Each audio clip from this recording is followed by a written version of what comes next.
नांदेड़ में ओमिक्रॉन से मुतासरा अफराद पाए जाने पर शहरी इंतजामिया को चौकन्ना रहने की हिदायत स्टैंडिंग कमेटी के चेयरमैन किशोर स्वामी ने दी है। पीर के रोज म्युनिसिपल दफ्तर में स्टैंडिंग कमेटी की एक अहम मीटिंग का इनेकाद किया गया। इस मीटिंग में मुख्तलिफ मौज़ूआत पर गुफ्तगू करके उन्हें मंजूरी दी गई।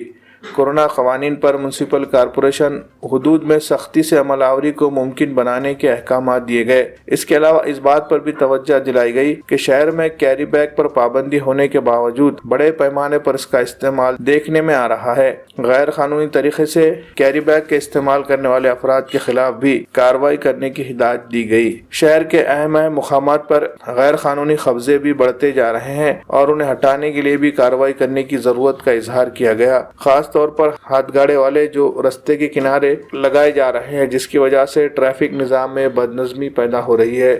कारपोरेशन की माली हालत बराबर नहीं होने से अखराजात में भी एहतियात बरतने का मशवरा किशोर स्वामी ने दिया है। नोटिस इशू हो जाएंगे, कोई प्रॉब्लम नहीं। या उनको काम है, आप लोग थोड़ी काम है, आप लोग चुप बैठे क्या के लिए बैठे।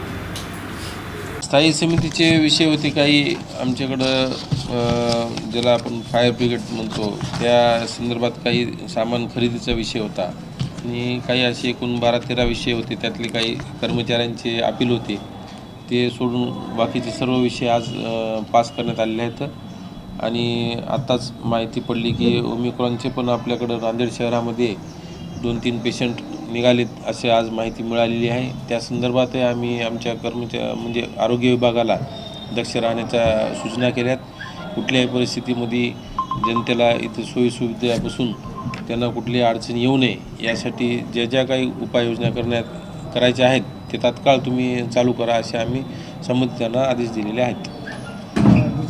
नाही, तेच आता थोडंसं आपण यात सैलता पडली होती की जिकडं तिकडं शिथिल झालं होतं आणि शासनाचे देखील निर्बंध त्यावर हळूहळू कमी झालेले होते। त्यामुळं नागरिकांनी थोडंसं वापरण्यासाठी टाळाटाळ करत होती। पण उद्यापासून निश्चित त्याच्यावर कडक कारवाई होईल आणि ओमिक्रॉन वाढू नये म्हणून मास्क असो वा कुठली आपल्या गर्दीच्या ठिकाणी जे काही उपाययोजना सरकारी ह्याच्यानुसार असतील ते सख्तपणे आम्ही लागू करण्यात आहेत।